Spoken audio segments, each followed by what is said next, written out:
காலம் என்ன தெரியுமா?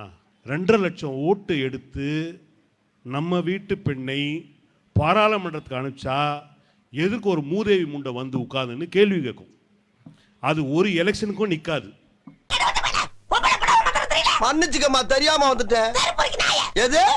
நான் ஒன்று கேட்டுக்கிறேன். மரியாதைக்குரிய பாராளுமன்ற உறுப்பினர் அவர்கள் பாராளுமன்றத்துக்கு போனால் அந்த ஊர்கா விற்கிற மாமி எதிர்க்க வந்து நின்னா தயவு செஞ்சு ஒரே வார்த்தை கேளுங்க. நான் 2.5 லட்சம் ஓட்டு ஜெயிச்சுட்டு வந்திருக்கேன், உன்னால் ஒரு ஓட்டு பெருங்குடியில் வாங்குறதுக்கு வக்கு இருந்தால் நீ பேசுன்னு சொல்லுங்க. ஏன்னா இந்த நாட்டோட கேடு காலம் அது மாதிரி.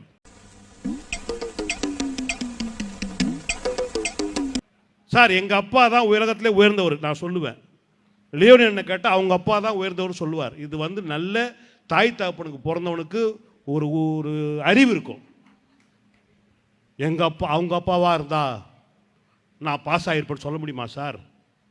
அப்போ நீ யாரை கேவலப்படுத்துற? ஏண்டா நீ தோத்தன்னு கேட்டால் நான் எங்கள் அப்பா பேர் கருணாநிதி இல்லைன்னா நீ உங்கள் அம்மாவிலடா கேவலப்படுத்துகிற? ஏண்டா நீலாம் ஒரு தலைவனா? சரி இந்த தரத்தில் தான் அப்படி இருக்குன்னு பார்த்தா அதுக்கு மேலே ஒருத்தர் இருக்கான். அவன் சொல்கிறான் நான் தாய் தகப்பனாலேயே பிறக்கல. சாரி என்ன சாரி பாவன அன்றாரு. இப்ப யார் மேல மோதிருக்கு தெரியுமா? யார் மேல? என் வெயிட் தெரியாம பேசிக்கிட்டு இருக்கீங்க. நான் வானத்துல ஐயோ நான் எல்லா மனிதர்களையும் போல் இயற்கையாக பிறக்கவில்லை, கடவுளால் அனுப்பப்பட்டவன். உங்க அப்பா என்னதான் பண்ணிருந்தானு தெரியலையா? அதான் வசூல் ராஜா MBBSங்கிற படத்தில் கமலஹாசன் சொல்லுவார், கடவுள் உண்டுன்னு சொல்கிறவனை நம்பலாம், கடவுள் இல்லைன்னு சொல்கிறவனையும் நம்பலாம், ஆனால் நான் தான் கடவுள்ன்றான் பார், அவனை மட்டும் ஜென்மத்துக்கு நம்ப முடியாது, அவன் மக்களை விஷம் வச்சு கூட கொல்லுவான் பார். அந்த ஐட்டம் தான் அவர், வேற யாரும் இல்லை.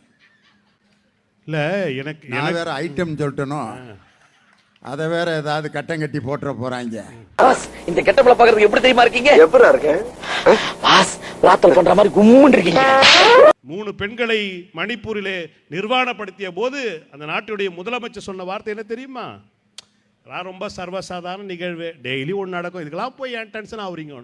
நான் என்ன கேட்குறேன், நீ ஒரு அப்பா தாளுக்கு பிறந்திருந்தா பெருங்குடியில் வந்து ஒரு கிழவி கிட்ட இதே வார்த்தை இதெல்லாம் சர்வசாதாரணம் சொன்னால் செருப்பு கைட்டு அடிப்பா. விட்டுருவோமா நம்ம? அவனை சொல்லி நிறுத்துங்களேன்டா. அவன் நிறுத்துற, அந்த லூசுக்கு மட்டும் வந்துட்டே இருக்கான் போடுறா. வர நிறுத்துற அவனை, பைத்தியக்காரப்ப. எதுக்குடா வரீங்க எங்கெல்லாம்? இந்த வீடியோ பார்த்துட்டு லைக் பண்ணலைனா ஆன்டி இண்டியன், ஷேர் பண்ணலைனா ஆன்டி இண்டியன், கமெண்ட் பண்ணலைனா ஆன்டி இண்டியன், சப்ஸ்கிரைப் பண்ணலைனா ஆன்டி இண்டியன், பெல் சிம்பல் அமுக்கலைனா ஆன்டி இண்டியன்.